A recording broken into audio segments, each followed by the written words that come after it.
영상을 보다가 찔려서 그런 거면 뭐 그런가 보다 할 수 있겠는데, 왜곡이 들어간 보도를 하고 왜곡된 내용을 사실로 전제한 입장문을 낭독하고 다시 또 왜곡된 기사들이 쏟아져 나오고 있습니다.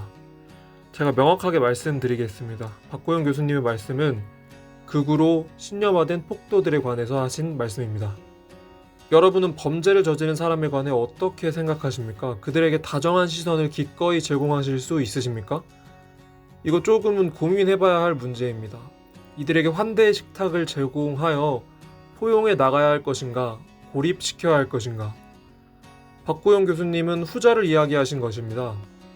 해석에 따라서는 자극적으로 느끼실 수도 있을 것 같습니다. 그런데 우리나라 국가 시스템이 그렇습니다. 그리고 세계 거의 모든 국가가 그렇습니다. 심지어는 죄질이 나빠짐에 따라 고립은 더욱 철저해집니다. 어떤 죄는 약간의 봉사와 교육을 들어야 하는 반면 어떤 죄는 평생을 좁은 방 안에서 살아가야 합니다. 극우로 신념화된 폭도들은 대단히 큰 범죄를 저질렀습니다. 이걸 부정할 수 있나요? 우리가 다 봤잖아요. 그들이 경찰분들을 폭행하고 기자분들을 폭행하고 유리창을 부수고 판사를 찾아 나섰잖아요. 여러분들은 이들이 고립되는 것에 반대하시는 건가요? 물론 교수님께서 어쩌면 말씀하실 때 이들, 즉 폭도를 실제로 일으킨 자들과 이들과 같은 생각과 이념을 가졌지만 어떤 불법적인 행동에는 옮기지 않은 청년들까지 함유하여 말씀하신 것 같아 보였습니다. 직접적으로 불법 행동에 옮기지 않은 자들까지 고립되어야 하는가는 논의되어야 할 문제입니다. 앞서 말씀드렸듯 이런 분들에 한해서는 환대의 식탁을 제공하여 포용해 나갈 것인가, 박고영 교수님의 말씀처럼 고립시켜야 할 것인가, 여러 가지 주장이 나올 수 있겠죠. 적절하지 않은 주장일 수 있다는 말씀입니다. 그럼 적절하지 않은 주장을 비판하면 됩니다. 그리고 적절한 주장을 들려주시면 됩니다. 그런데 왜 박고영 교수님이 하신 말씀을 왜곡하는지, 논리적이지 않은 아주 감정적인 방식으로 비난하는지 저는 이해할 수 없습니다. 부정선거 얘기하니까 확 빨려 들어간 거잖아요. 그럼 그들은 대화로서 설득이 가능한가요? 민주당이? 자, 여기서 중요한 게 있어요. 예. 윤석열이 이들을 설득했다고 보면 안 돼. 여기 이미 자양분이 있고 맞아요. 윤석열이라는 선동가가 결합한 거지. 결합한 거. 예. 예. 그러니까 윤석열이가 혼자 설득했다 독재자. 그렇죠. 독재자는 아니에요. 예. 선동가지. 선동가. 예. 히틀러 같은. 그러니까 이 윤석열이는 없어진다고 해서 문제가 해결된다고 생각하면 안 된다는 거예요. 그래서 아까 얘기한 대로 폭동 이 사태를 그렇죠. 통해서 제2, 3의 인물이 그렇죠. 나올 걸 조심해야 된다. 조심해야 되고 예. 여기서 우리가 조심해야 될 것은 저들을 어떻게 민주당에 끌어들일 것인가는 고민하는 건 굉장히 잘못된 거예요. 왜 잘못됐냐? 예. 아직 이 사태를 정확히 못 보는 거예요. 무슨 말이냐면 민주당을 지지하고자 하는 친구들은 지금 저 친구들하고 같이 하고 싶어 하지 않아요. 그러네요. 무서워해요. 무슨 말 이해나요? 네, 이해됐습니다. 그러니까 저 친구들하고 같이 하는 말 자체를 자기들 감각을 이해하지 못하는 꼰대들의 얘기로 보는 거예요. 어떻게 민주당으로 더 끌어올까 이런 말 하면 안 돼. 중요한 건 그 친구들은 그 친구들 나름대로 죽을 때까지 합니다. 왜냐하면 이 친구들은 사유를 안 해요. 계산만 하지. 그런 차이가 있네 또. 예. 머리는 누구보다 많이 굴려요. 그런데 이 뇌를 굴릴 때 뭘 하냐면 두 개의 나가 싸워야 되거든요. 예. 하나가 나는 뭐냐면 자기 이익을 도모한다. 하나는 올바른 게 뭔지를 막 얘기한다. 두 개가 충돌을 해 사유가 일어나거든요. 근데 올바른 게 뭔지를 사실은 얘에 의해서 완전히 포섭돼 버렸어요. 그러니까 사유는 없고 계산만 있는 거예요. 계산만 있는 거네. 이익에 따라 움직이고. 하나의 자아만 있는 거예요. 충돌하는 자아가 있어야 건강한 자아인데 네. 그러니까 이건 고쳐지지 않습니다. 희망 갖지 마세요. 이렇게 말씀해 주시니까 오히려 좀 더 마음이 편한 것 같아요. 네, 그러니까 어떻게 해야 되냐면 그들을 우리 편으로 어떻게 끌어올 것인가 아니라 그들을 어떻게 하면 소수로 만들 것인가를 해야 돼요. 그게 정치적인 거예요. 제가 아무리 철학하고 대학 교수라고 해도 그걸 펑퍼짐한 상태의 교육학적 제시를 하면 안 돼요. 지금은 그들 스스로 말라 비틀어지게 만들어야지. 오히려 그들을 고립시키는 방법으로. 그렇죠. 끌어오지 말고 그들을 고립시켜야지. 그래야 그들도 순화돼요. 그 안에 있으면서 우리가 이렇게 고립된 게 왜 이렇게 됐을까? 고통받고 스스로 뭐 약간 자책하게 되고 그러면서 그러면서 너희들 막 우리 편을 끌어오고 막 엉덩이 만지고 이러잖아요. 나중에 감당 못합니다. 아우, 지금까지 우리한테 호의적인 세력까지 다 떠나는 거예요. 다 똑같네? 이렇게 해버린 거예요. 오, 그러네요.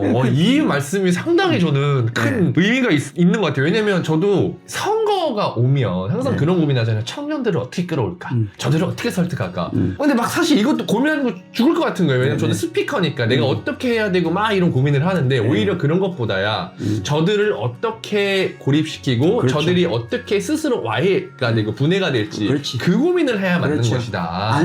우리가 안전한 지대를 만드는 게 중요한 거지 걔들을 우리가 들어오게 하면 안 된다. 네.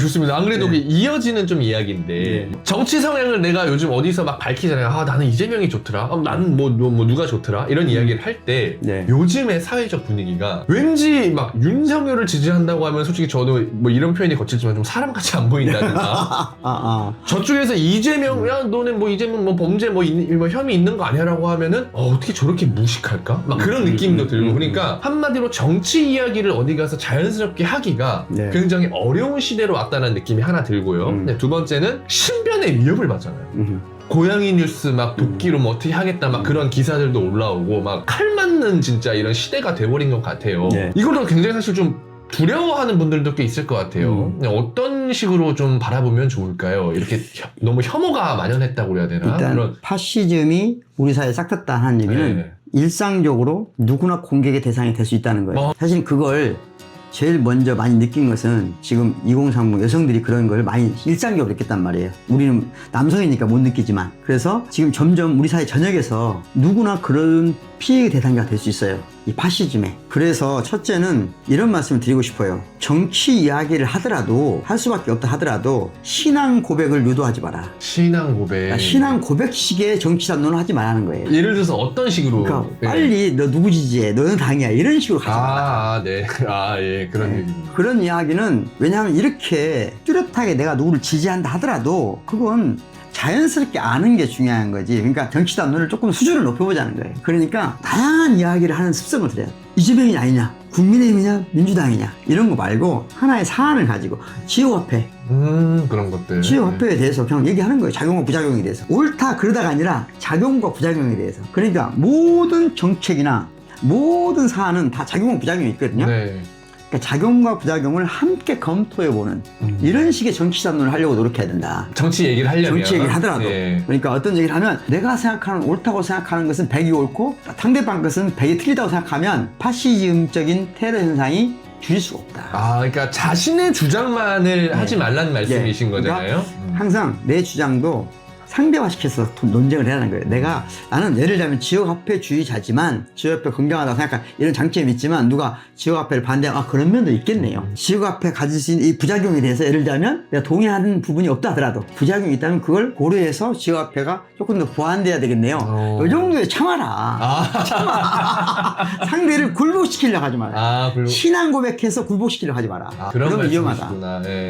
그렇게 하게 되면 오히려 파시즘을 더 키우는 효과로 간다는 말씀이신 거잖아요. 그러니까 저는 일상적으로 정치 담론을 많이 펴지만 제 경우에 일도 양단 이런 건 없어요. 거의 일상적으로 우리가 마지막 선거할 때 마지막 투표장 갈 때만 평상시에 뭐 이렇게 복잡하게 막 안달을 복달하냐고. 그래서 쿨하자 이거예요. 받아들일 줄도 알고. 쿨하자는 게 제일 중요한 게 뭐냐면요, 가르치려고 하면 쿨이 안 돼. 다시 말하면 정해진 게 있으면 쿨이 아닌 거예요. 그러니까 나한테 확정돼 있는 사람은 쿨할 수가 없어. 양보할 수 있어야 쿨하거든요. 내가 도저히 용납할 수 없는 얘기를 해요. 예를 들어서 제가 그런 말, 윤석열이 막 칭찬하고 예를 들면 이재명을 막 그 양마시에 그걸 가지고 막 싸워. 그럼 되겠어 안 되겠어? 어떻게 할 거냐 그럴 때 하는 말이 그래요. 너무 진지하게 싸우지 마라. 그냥 간단히 말해. 이재명이 좀 더 잘생겼잖아. 이 정도 충분하다.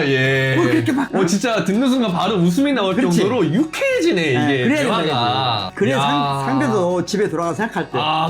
그러네. 안만한 놈이 아니네? 이런 생각 하지. 맞네. 진짜 오늘 교수님 이야기를 듣다 보니까. 막 답답했던 막 그런 해답들이 풀린 것 같아요. 솔직히 이러니까 여러분 당의 교육 연수원장 하는 거잖아요. 진짜 나는 명쾌한 것 같아.